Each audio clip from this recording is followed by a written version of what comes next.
sign ain't moving. Would have helped. Whoa. I think I see it right there. Y'all see that? Coin? In the heart of the American South, history grows from the roots of tobacco fields and cotton plantations. From colonial ambition to a land shaped by revolution. Southern patriots fought fiercely in the War for Independence. In 1812, Southern ports became battlegrounds as war returned to the American shores. But it was the Civil War that scorched the soul of the South.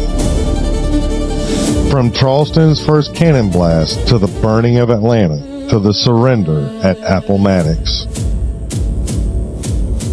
The South remembers not just the battles, but the legacy they left behind.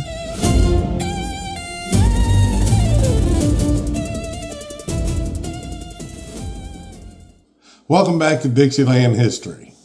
So today is November 19th. Well, on November 19th, 1775, South Carolina had officially joined the Revolutionary War, being the first Southern state to actually join the Revolutionary War. The state held 400 skirmishes, battles, and events across the state of South Carolina, including the bloodiest battle of the war, which happened on September 8th, 1781 in Eutaw Springs, South Carolina. The state itself was a major key factor of winning the Revolutionary War. So key generals here from South Carolina that fought here in South Carolina during the Revolutionary War was Francis Marion. Also, there was a General Thomas Sumter, a General Andrew Pickens, General William Moultrie, General James Williams, and a Colonel Isaac Haynes, which Colonel Isaac Haynes has a story in itself where he was from Jacksonboro, South Carolina, and had gotten captured in Charleston by the British, held for about 2 weeks, and the British released him on parole after he had signed a paperwork stating that he would never take up arms again against the British military, of which Isaac Haynes said, you know, I'm sure he was thinking at that point, that's not going to happen, but he went ahead, signed the paperwork. He was a very prominent rice plantation owner in the Jacksonboro area. And so he went back home to his plantation, waited it out a little while, found the right opportunity, and he rejoined the Patriots as a colonel again, and went and fought again against the British in Charleston, where yet he was captured again. But this time when he was captured, the British didn't offer him parole. In fact, they hung him without trial. So they basically made him a martyr here in the state of South Carolina.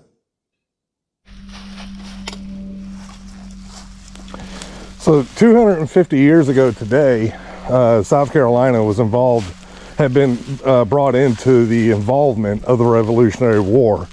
On November 19th of 1775, the Loyalists attacked 96 South Carolina. Yes, that is a town. It is spelled out 96 South Carolina. In 1775, where Loyalists attacked these Patriots was at a little makeshift fort that wasn't really built out of hardly anything, really. I mean, it was fence posts and, you know, boards that they had laying around pretty much. But the Patriots were made up of militia, both mainly from South Carolina, but they did have North Carolina and Georgia militiamen in there as well. The Loyalists, however, were all from here in South Carolina, and a piece of iron, and they attacked that day. Oh, got a good signal here.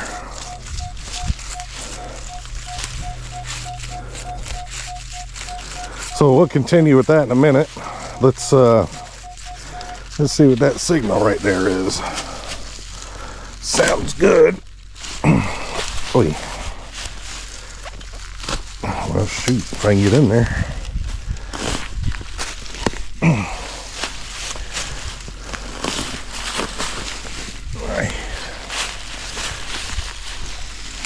Alright, there we go.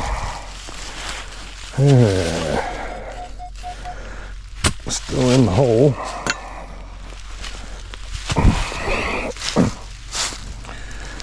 Whew, it's already muggy this morning. Now here, this is November. Look at that big root. Let's see what our first target is. Heard iron over there right next to the tree. Dig it out with the hand tool.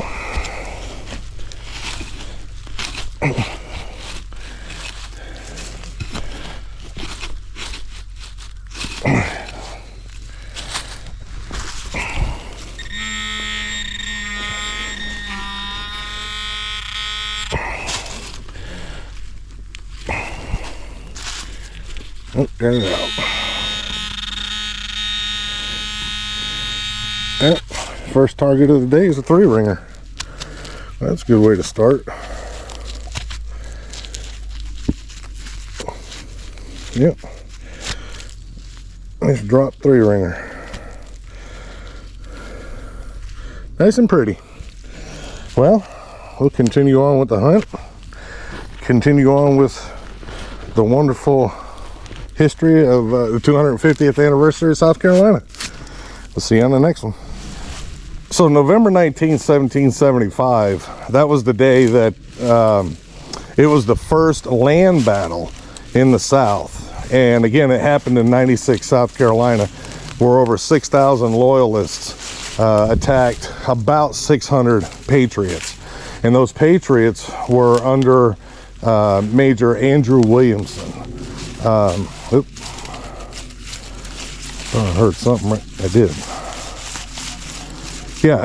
Anyhow, he was the one who was leading those Patriots. So we'll dig this out. That's a faint 72 right there. 72, 73 is real faint, so it's either going to be really small or deep. We'll see what it is. The root.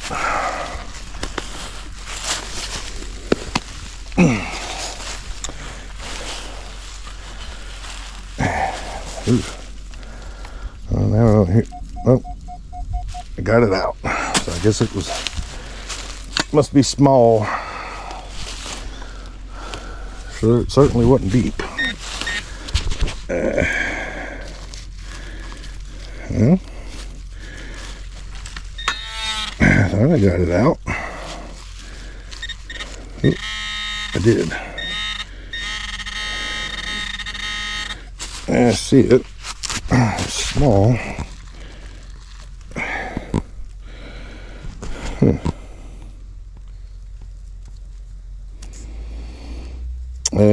Rivet? Looks like a rivet.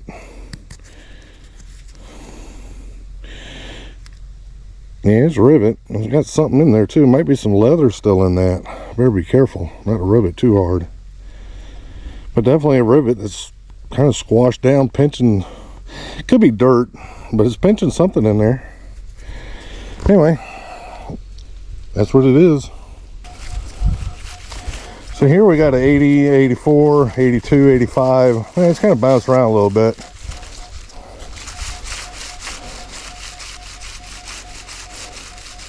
Right there. We'll see what that is. Could be trash. But, well, that's soft. It must be pretty wet right here. That's why. Yeah, that's real. Oh, yeah. I can see all the water. Ooh, look at that mud. This better be good. Well, good thing is, well, I got it out.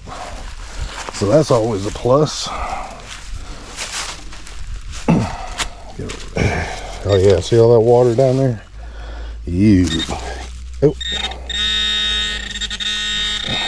Well, I didn't quite get it all out. What is that? Oh, that's it right there. Thought that was an acorn. That's a little bullet. How about that? So anyway, yeah, like I said, Major Andrew Williamson. Shut up. It's like a little Sharps Williams cleaner. Might be a Williams cleaner. I'll have to clean it up and take a look. It's awful small though, ain't it? Might be. Yeah. I can see where it's solid right here, but I can't tell if that's just the disc has mashed up in there after it being fired, or if it's a totally different bullet altogether. But anyway, like I said, 96, South Carolina. The Patriots were under Major Williamson. And after 3 days of fighting, the two sides agreed to a truce. Really wasn't anybody that won the fight. But what it did do was that after, 600 men holding off 2,000 men, it gave the Patriots a much needed boost. I mean, they were really pumped up over this, and who wouldn't be? The two sides, like I said, agreed to a truce, but Patriot spirit was running high. Patriot leaders mounted an expedition to sweep away any Loyalist supporters. Again, they were all over South Carolina, and we'll get into that in a little bit, but it had a lot to do with land that was granted to them, which is why they were loyal to the king. I mean, who wouldn't be, right? But anyway, but subduing the king's friends, that did not bring peace. A savage war of factions broke out that lasted until 1781, when 96 was the site of the longest, land siege, I guess, of the Revolutionary War, which followed. It went all the way up till 1781. 96 was a pretty big hot spot. Now, it wasn't the bloodiest area of the war, believe it or not, but the bloodiest area of the war did in fact happen in South Carolina. So Brigadier General Andrew Pickens, he was from Abbeville County here in South Carolina. He was of Irish and Scottish and French Huguenot descent. I actually have a family member whose name is Andre Gullibo, who was also a French Huguenot and who also settled in the Abbeville, South Carolina area. In fact, the house that he built back in the early 1700s still stands to this day. Now, the state, unfortunately, owns the house now, and they've kind of turned it into kind of like a bed and breakfast, but I do happen to know where the original location of that house was, and they've since moved it to where it sits now. The state did. And I just recently found the location of where it used to sit. So keep watching, and sometime in the future, you'll see me metal detecting down there in hopes to find some of my own generational findings, which I think would be really cool. But General Pickens, Andrew Pickens, he was married to a lady by the name of Rebecca Calhoun, and she was one of the only survivors of the what they called the Long Cane Massacre, which was a Cherokee Indian War battle. He fought in the Cherokee War, and the Cherokee Indians actually gave him a nickname, which was out of respect, actually, believe it or not, called Skya Gungsta. Don't know what it means, but I do know it was pronounced Skya Gungsta. Had I known this as a child, I did know somebody who was Cherokee Indian. I probably could have asked them. But anyhow, Pickens had joined the Revolutionary War as a patriot, and he distinguished himself at the Battle of Kettle Creek. Well, when Charleston fell in 1780, Pickens was captured by the British, and just like Colonel Haynes, he was then told that he would be paroled, but under the promise of he would never take up arms against the British government ever again. Well, later on, the British government, or the British armies, came to Abbeville, South Carolina, attacked his family, and burned his home to the ground. And at that point, Andrew Pickens had said, "You just broke your promise to me, so I will no longer honor the promise I made to you." And of course, then he rejoined the Patriot Army and ended up fighting in two major battles. One was the Siege of 96 in 1781, and then the bloodiest battle here in the state of South Carolina, which, like I told you before, was in Eutaw, South Carolina. And it's the Battle of Eutaw Springs. So, you know, as I said, the commander for the Patriots was what was called a Whig. So he was known as the American Whig Commander, Major Andrew Williamson. And over on the Loyalist side, they were called Tories. So he would have been known as the, I thought I heard something right there. No. So anyhow, he would have been known as the Loyalist Tory Commander. Had to make sure I can spit that out because that's a little bit of a tongue twister for me. And his name was Major Joseph Robinson.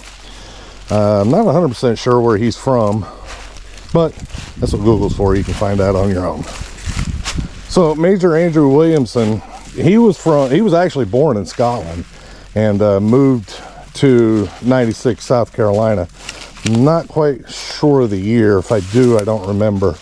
But as far as Joseph Robinson, so he was actually born in Virginia, and he moved. He was born in 1740 something. I don't quite remember, but anyhow, he like I said, he was born in a province in Virginia, and later moved to a colony in South Carolina, where he served as a justice of the peace and surveyor while managing his own plantation on the Broad River. So that's where both of them were from. Both of them, one was, well, neither one of them born in South Carolina, but both of them did fight for South Carolina. You know, one for the Loyalist Party or the Tories, and one for the Whigs, or, you know, the Patriots. So General Marion Francis, otherwise known as the Swamp Fox, started his military career during the French and Indian War. And after the French and Indian War, you know, he'd actually gotten out of the military. And then once the Revolutionary War had started, you know, he came back and fought for the Patriots. He became a major figure in the Southern campaign after the fall of Charleston in 1780. He was well known for his brilliant guerrilla tactics, operating in the Southern Theater. His hit and run attack on British forces would just absolutely frustrate them, frustrated General Cornwallis. You know, Cornwallis didn't know which way to turn, which way to look, which way to go up, down, left, right. I mean, he was, and don't get me wrong, General Cornwallis was a very, very good general.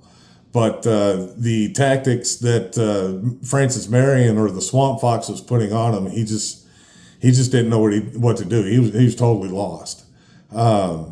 And all of the hit and runs would come out of the swamps here in South Carolina, and that's how he became known as the Swamp Fox. He would set up, you know, his fort or his base, you know, in the swamps of South Carolina. He would go out, do a quick hit and run attack, and return right back to the swamps. They had no idea where he was at. They couldn't find him. Whatever reason, they weren't looking in the swamps, whether they were afraid of getting muddy or, you know, the smell of the swamps. You know, it's really hard to say. So the first Southern casualty happened to be a fellow South Carolinian. His name was James Birmingham, and during this battle, like I said, it made him the first South Carolinian and Southern casualty of the war. So, which you could go to 96 South Carolina and visit his grave.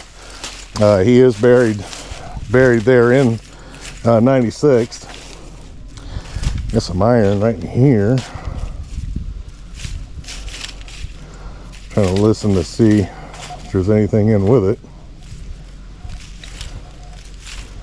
But yeah, the battle, you know, what it was an early sign of the heightened conflict in the South, which involved into a brutal civil war, you know, between Americans. So basically, it was our first Civil War. And it was truly brother fighting brother. You know, because like I said, you had loyalists who were loyal to the king for various reasons, but, you know, being loyal to the king, you know, it just, they weren't going to, you know, go against them. And of course you had patriots who wanted their freedom. They wanted completely away from the king and what they believed as his tyrant rule. So, you know, it wasn't just basically a war of, man, there's something in there. Pretty sure it's iron though. So it wasn't just a war between the American colonies and the British rule, you know, although that's what the primary, you know, action of the war was. It, like I said, it did involve you know, loyalists, and, you know, with those loyalists, that sounds a little better. The loyalists did, you know, defend the king, like I said, for various reasons. So let's go ahead and it's right there. So let's go ahead and dig that up. Let me switch arms again. My left hand was getting a little tired of swinging.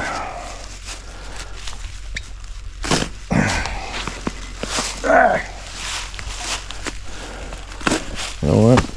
Yeah, that ain't moving. Would have helped. Whoa. I think I see it right there. Y'all see that? A coin?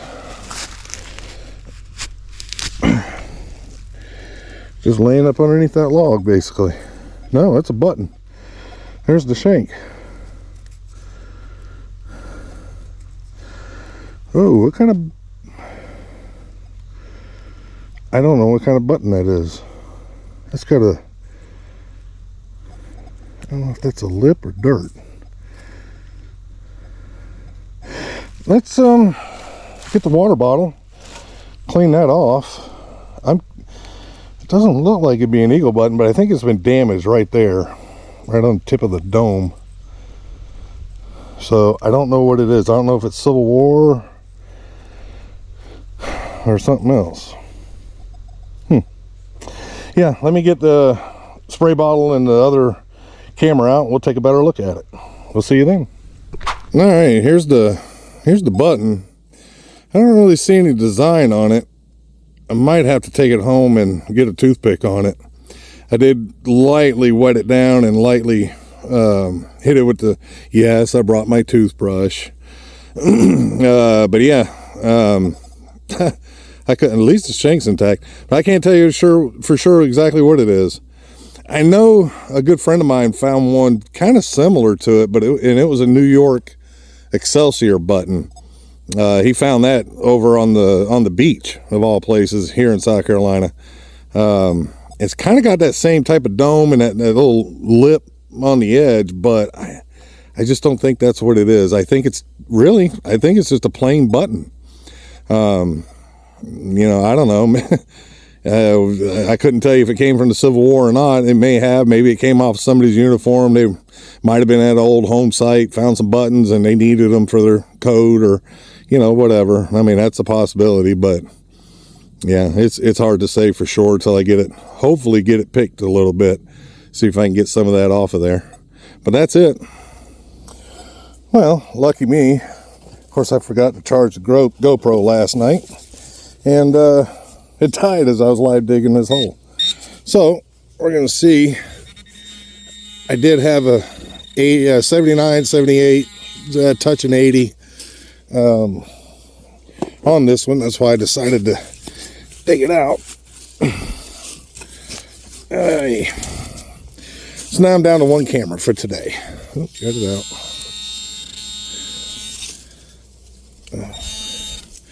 That's it right there. And that looks like a piece of melted lead. Well, it's either melted. Yeah, it's melted lead. Actually, I bet. Yeah, it's melted lead. I think it used to be a 3-ringer from the looks of it right there. If I can get it to focus. So more than likely, maybe what they did here, although I really don't see a hole, they may have tried to start a fire right here using the black powder that was wrapped up with this bullet. If that's what it is, but either way, it's melted lead. So here I got 2 signals. One right there, 81, 83, 80, and I got one here. Where is it? Well, oh, I hear it. It's iron right there. But that's really loud. 81, 82. Here's the other signal, which is a 8081. Knew I had 2 signals in here. So there and there. So I'm just going to dig one big hole and see what I can get out of there. If I can see if I can do this with holding this camera. Okay, there's my 2 holes. And one I got out, and right there, and the other one is under that root. So this one I think I know for sure what it is. Yep, 3-ringer dropped. Chances are that's what the other one is too. Seeing that it was the same signal. Here we go. 3-ringer. So let's put that over here so I don't lose it. And let's go after this one. So we know this one's under that root. I'll be kneeling down on that stick. We know it's under the root here. Okay. So I had to put the phone down. I just had to get around that root, and I just decided to dig on the other side of it. But I moved it, and I see a bit of brass. You probably can't. Yeah, right there. Let's see. Right there. So let's see what this is.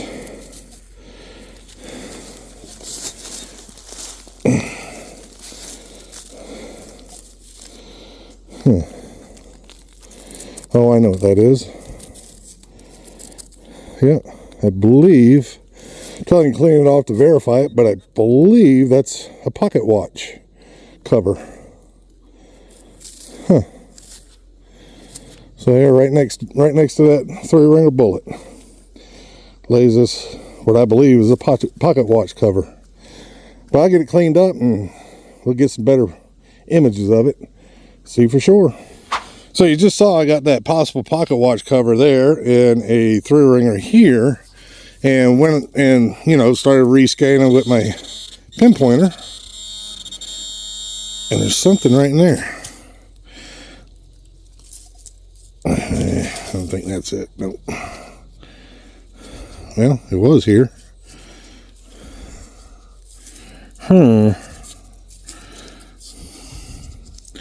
Well, maybe I'm going crazy. Maybe there wasn't anything.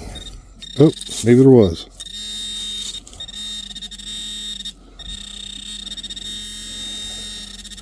Oh, I see it.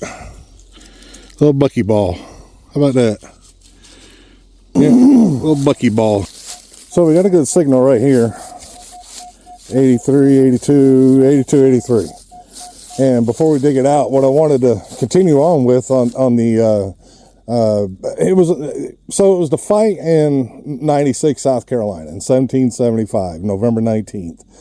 But it was also known as Savage's Old Fields, the Battle of Savage's Old Fields.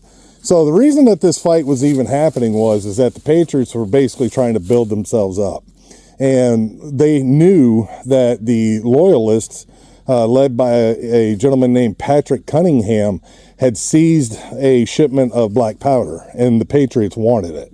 So the Patriots were going to 96 South Carolina to basically retrieve this black powder so that they could better their supplies.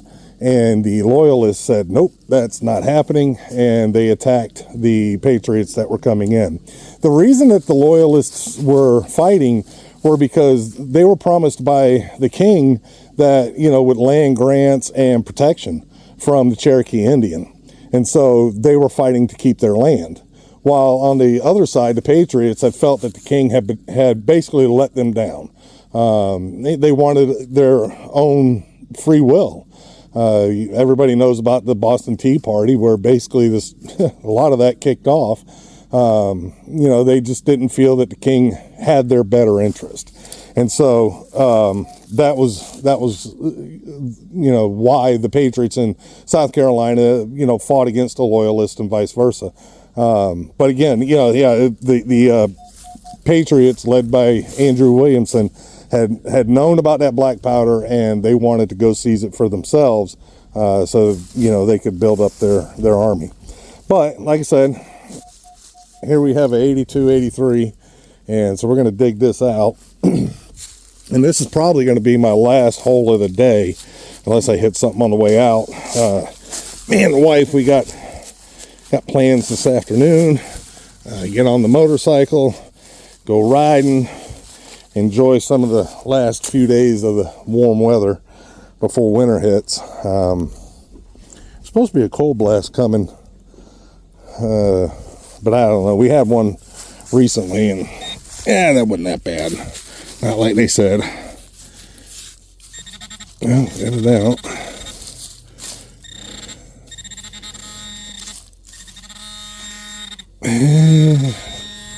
Somewhere. But, hopefully, I see it. Hopefully you enjoyed the history lesson on South Carolina's 250th, anniversary of the Revolutionary War. At the end, I'll tell you later on. I'll tell you about the casualties and whatnot at the end of the video. And excuse me, got a frog in my throat. And again, if you like what you see, let me know. I can come up. I can come up with some more stuff. If something in, the Revolutionary War, War of 1812, or Civil War you want to hear about, or know more about, you can always comment me and let me know. But I see what it is, and it's exactly what we started out with today, and we're going to end with it. 3-ringer bullet. Yep, dropped. Yep. There you go. So we'll see you. Hold on, let me put this away. Flip this around. So we'll see you at the end of the video. Like I said, I'll go over the casualties and let you know how it all played out at the end. And again, like I said, this led up to a much larger battle in 1781.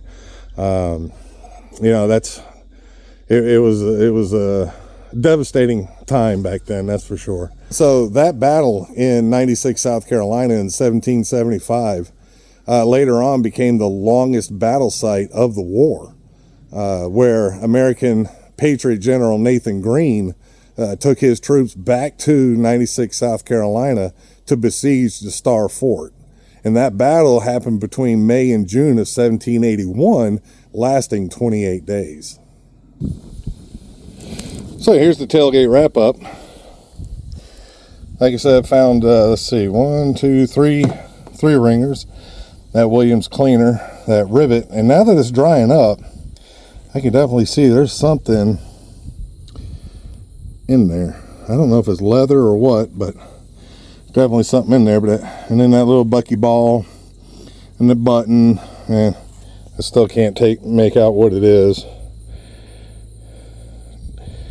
Yeah, some kind of dome top button anyway. Hopefully I can get it cleaned up a little bit better than that. And then this pocket watch cover. That was pretty cool. And I don't know if y'all remember or not, but remember I was saying there was a signal? It didn't really sound too good. I went ahead and dug it. I didn't record it, but that's what it was. Old spoon. Pretty cool. I mean, it broke off as I was getting it out of the hole. I guess it could be a violin top handle, but I think I don't know how old that is. And of course the trash. But that's it. Melted lead. But that was it. I think the find of the hunt.